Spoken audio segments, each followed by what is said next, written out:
यार एम्बिशन आता है कि हाँ हम भी इस चीज़ में जाते हैं। एक्टर्स तो बॉलीवुड हॉलीवुड वो भी हैं, उनके बारे में नहीं सोचेगा नेटफ्लिक्स हो गया, उल्लू हो गया, इन तरह इनमें जाना है, इनमें मज़ा करना है, जो उसकी मेंटल ग्रोथ को बहुत ही अफेक्ट करता है। और कहीं ना कहीं उसका जो एक तरह से एक मोरल है, मोरल वैल्यूज है, उसका घान करने का काम कर रहे हैं ये चीज़ें। और अगर हम, चलो ये तो हमने सॉफ्ट फोन की बात करी, बेसिकली हमारा जो टॉपिक था कि पोर्न एडिक्शन से कैसे बचें, सीधा हम बोल्डली ये बोल रहे हैं। तो अगर आप ब्रेक डाउन करें पोर्न क्या है, ये आपको आपकी स्क्रीन पर एक चीज़ चल रही है जो आपको कुछ सेकंड का प्लेजर देगी, उसके साथ आपको एक इरिवर्सिबल डैमेज क्रिएट करेगी, ये बेसिक इसकी चीज़ है। तो हम अगर ये देखें कि हम उस 10 सेकंड के प्लेजर के लिए, और वो 10 सेकंड का प्लेजर ऐसा नहीं कि हमेशा हमें मिल रहा है, अगर कोई इंसान बात करे कि पहले उसे वो मज़ा 10 मिनट में आता था, अब वो धीरे धीरे उसकी फ्रीक्वेंसी तो बढ़ रही है उस चीज़ को देखने की, उस पोर्न को देखने की, पर उसका जो टाइम ऑफ वो मेंटल हिट है, वो डोपामिन, वो एक परमानंद फील करने का वो समय है, वो कम होता जा रहा है ना, उनकी वो लास्टिंग रही। तो मतलब ये एक तरह से उनका फिजिकली मेंटली इतना उनको वीक कर रहा है। तो बेसिकली हम पोर्न को अगर डिबंक करें तो पोर्न कर क्या रहा है, एक इंडिविजुअल लेवल पर एक मेंटल इम्बैलेंस क्रिएट कर रहा है एक इंसान के अंदर, कि इंसान के अंदर सोचने समझने की शक्ति ना रहे, वो जहाँ देखे उसे ये काम के चश्मे से ही चीज़ें दिखे, वो जिसको देखे उसके अंदर उसे वो चीज़ दिखे। और यही ओसीडी है भाई, कि ओसीडी क्या है, ऑब्सेसिव कंपल्सिव डिसऑर्डर। आज हर बच्चा सोचता है कि कितना कूल है कि अगर मैं कॉलेज में बोलूँ कि भाई मुझे ओसीडी है, मैं इसकी दवाई दे रहा हूँ। ओसीडी होता है ऑब्सेसिव कंपल्सिव डिसऑर्डर, जिसके अंदर एक थॉट आपको बाद में रिपीट हो गया आता है। और एक ये इस हद तक लोग ऐसे हो जाते हैं कि कई बार उन्हें अपने पेरेंट्स को लेकर ऐसे थॉट्स आने लग जाते हैं, अपने रिश्तेदारों को लेकर ऐसे आते हैं। और एक एंड स्टेज होती है ओसीडी की, जिसके अंदर भगवानों को लेकर उसे ये बुरे ख्याल आने लग जाते हैं।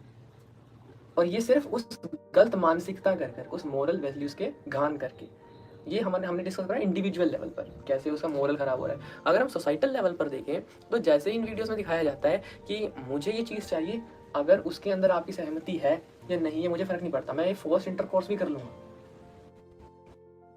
ठीक है। और इस चीज़ को कूल दिखाया जाता है कि मेरे पास मैन पावर है, मेरे पास ये शक्ति है, मैं करूँगा, और एंड पे आपको सिर्फ मजा आएगा, आप भी इसमें करेंगे। और इन द रियल लाइफ ये कैसे बन जाता है, in the real life this is called as forced rape, ठीक है। और जब कोई बच्चा 13 साल का, 14 साल का, 15 साल का, 18 साल का जब ये चीज़ें देखता है तो वो अपने से छोटों के साथ ऐसा करना चाहता है। जो एक्सट्रीम वायलेंस इस फोन में दिखाई जाती है, ऐसे सीन्स दिखाए जाते हैं, तो इससे क्या होगा, अभी एक रीसेंट खबर आई, थ्रू चोकिंग एक लड़की की डेथ हो गई। तो मतलब ये किस तरफ जा रहे हैं।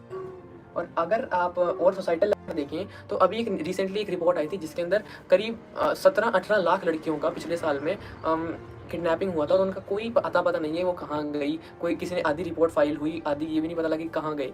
तो बेसिकली ये क्या है, ये इंटरनेशनल सेक्स ट्रैफिकिंग रैकेट्स हैं, जो आप कहते हैं कि भाई मैं तो सिर्फ एक क्लिक करता हूँ, मुझे ये चीज़ देखनी है, मेरी एंग्जाइटी दूर रहती है, मैं मज़े करता हूँ, ठीक है। पर उसके पीछे क्या चल रहा है, उसके पीछे लड़कियों को अलग अलग देशों से पकड़ा जाता है, छोटी बच्चियों को उठाया जाता है, जिनके साथ फोर्स्ड सेक्स किया जाता है, जिनके यहाँ तक कि एनल इंजेक्शन लगाए जाते हैं निकोटीन के, ड्रग के।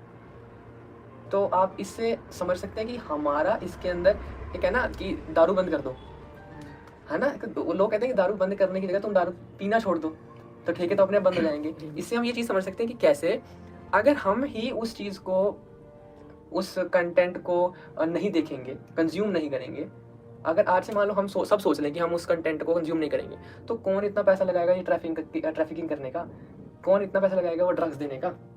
तो कहीं ना कहीं हमारा सिर्फ एक क्लिक ये डिसाइड करता है कि किसी लड़की की ज़िंदगी खराब होने जा रही है। हमारे क्लिक से किसी को बेहद दर्द हो रहा है, और वो चाहे कैमरे पर आके ये बोलें कि हमारा इन्वॉल्वमेंट है, अगर ऐसा नहीं बोलेंगे तो उनको पैसे कौन देगा, उनको खाना कौन मजबूरी देगा? है उनकी अलग। हाँ, तो हम कहीं ना कहीं जो ग्रास रूट लेवल पर लोग हैं, हम कहते हैं कि ऊपर इल्यूमिनाटी फ्रीमेसनरी है, पर ये कंट्रोल कर रही है हमें इसी मीडिया से, और हमारा इसके अंदर बहुत बड़ा योगदान है। इसके बारे में आपका क्या व्यूज़ है? मैं आपकी पहली बात से आता हूँ, एक तो जो ये सेंसिटिव कंटेंट है जिसको हम पोर्न बोलते हैं, इसमें जैसा दिखाया जाता है वैसा रियल लाइफ